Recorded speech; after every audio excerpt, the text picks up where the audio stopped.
Let's get the big, stupid Skinner mystery box out of the way first. 65 refers to how this movie takes place 65 million years ago. There you go. It's a horrible title, if you ask me.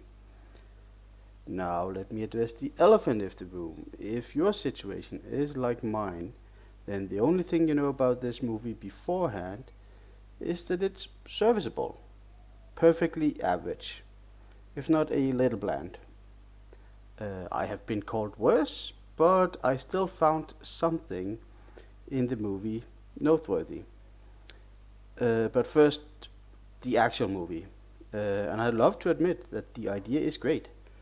Adam Driver, a fellow human, is traveling through space, delivering passengers and cargo, if I remember correctly.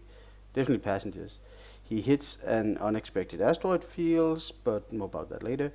The spaceship crashes on an undiscovered planet, but the planet is not without its residents.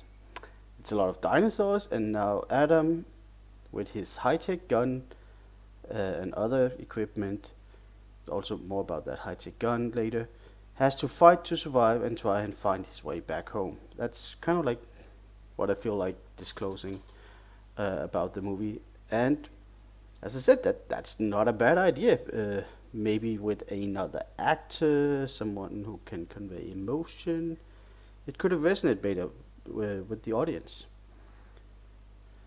I want to take this opportunity to talk a bit about a few things when telling a story. Um, basically, you have a sequence of events that needs to happen in a certain way and in a certain order for your story to make sense. If we try to break it down like that, if you can read a line off a piece of paper and say it back to me in a way that I believe that the line comes from you, that is acting. It's kind of like the same I feel with these events. Hello, Kurt. Adam's spaceman ship needs to crash down to the planet. If it does not, then we have no story. We have the story of Adam successfully delivering passengers. But if the event does not come off as like plausible and believable, then it feels contrived and artificial, and there'll be a lot of videos about Deus Ex Machina or things of that nature. Also, let me just say, for the sake of argument, let's say for the sake of argument, that was what I meant to do. The irony is big here. So let's say for the sake of argument that you are a writer, as I'm clearly not a writer or speaker apparently. Perhaps you, the fictional writer, are worried about your job being automated. Maybe you are on a strike. I don't know. I feel like these are the things that separates the decent writers from the great ones. Make these scenes work. This is somewhat that an AI can never take away from you. So, as Adam the driver of his spaceship, suddenly an asteroid field shows up, not detected and too close to avoid. The ship crashes, the spaceship crashes, and we have our story. We have a situation. This scene felt stupid to me, in lack of better terms. It made the crash in After Earth seems genius. If you remember that Will Smith can feel change of gravity or something.